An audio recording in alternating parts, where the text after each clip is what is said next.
$10,000 car that makes America's $70,000 trucks look stupid. America got robbed. What if everything you believed about buying a car was a lie, carefully designed to keep you broke?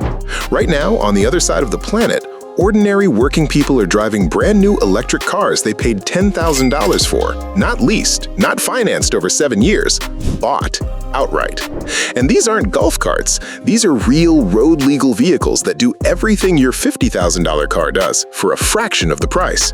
The car doesn't carry a Ford badge. It doesn't carry a Tesla badge. And here's the question nobody in Detroit wants you to ask.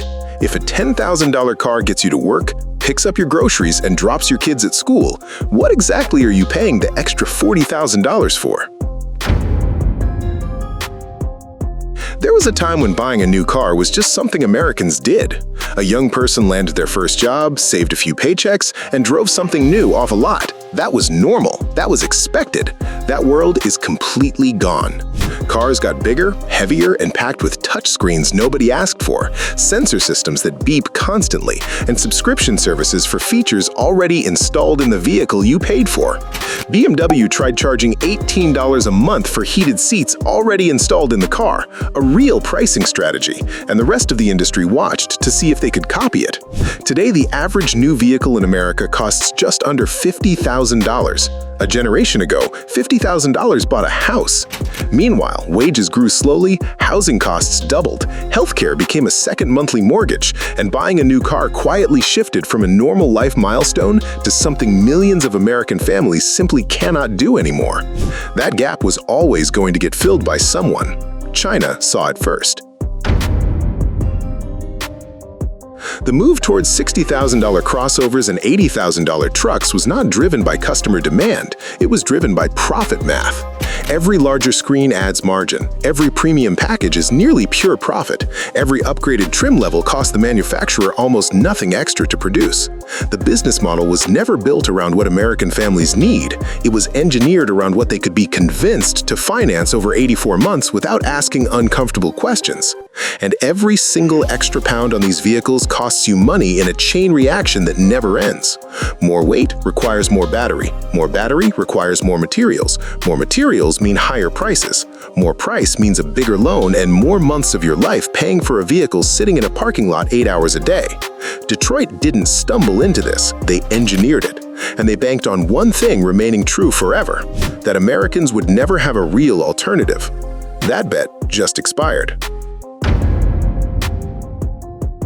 While American manufacturers perfected adding features nobody requested and charging fortunes for them, Chinese automakers asked something almost embarrassingly simple. What does an average person actually need from a car? Not what can we upsell them. What do real people, students, young families, workers, retirees, actually need every morning? The answer was the same every time. Get to work, pick up groceries, handle school runs. They do not need 600 horsepower. They do not need a 14-inch screen. They do not need a vehicle marketed like they're crossing Alaska when their most extreme weekly drive is a highway merge.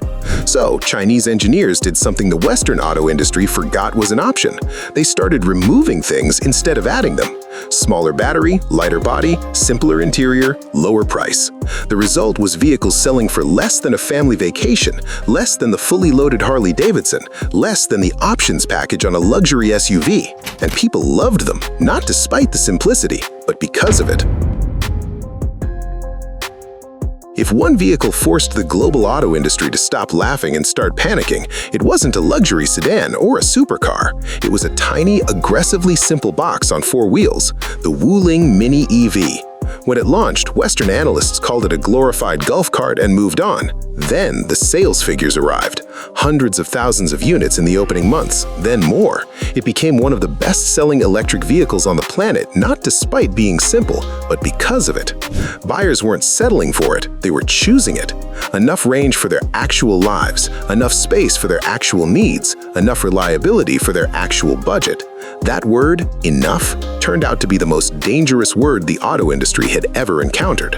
Because the moment consumers decide that enough is genuinely enough, the entire business model of selling them more than they need stops working permanently.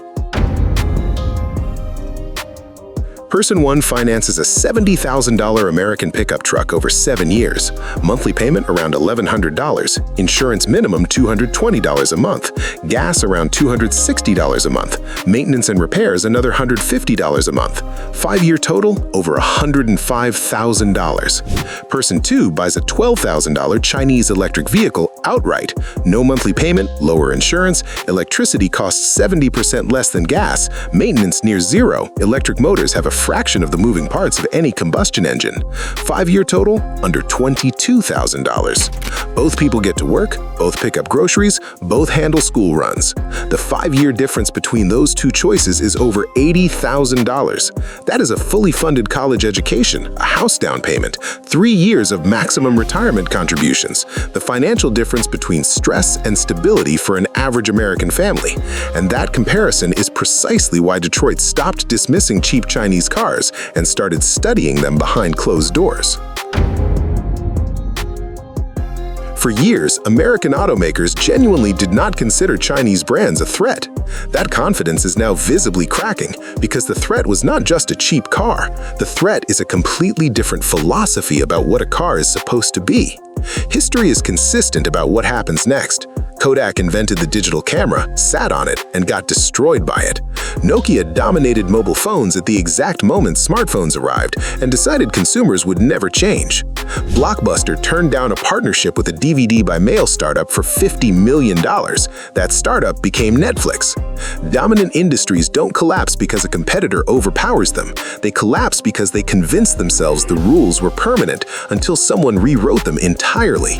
Detroit is not building bad vehicles. Detroit is building the wrong vehicles for a market quietly shifting underneath them.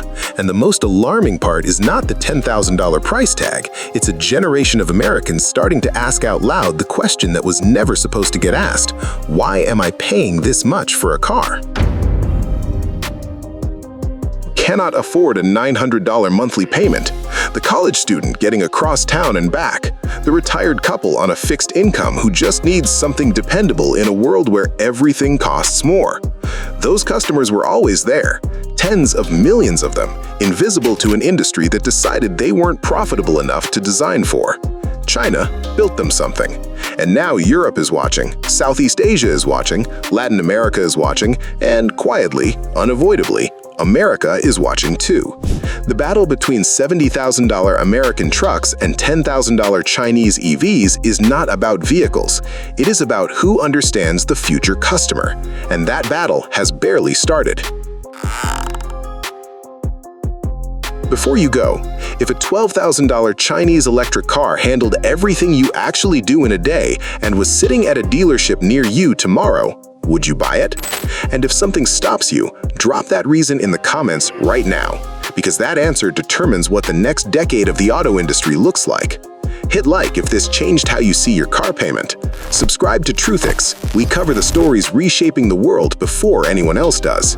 My next video names the one car company still standing and winning in 2030. It is not Ford. It is not Tesla. Notifications on? I'll see you there.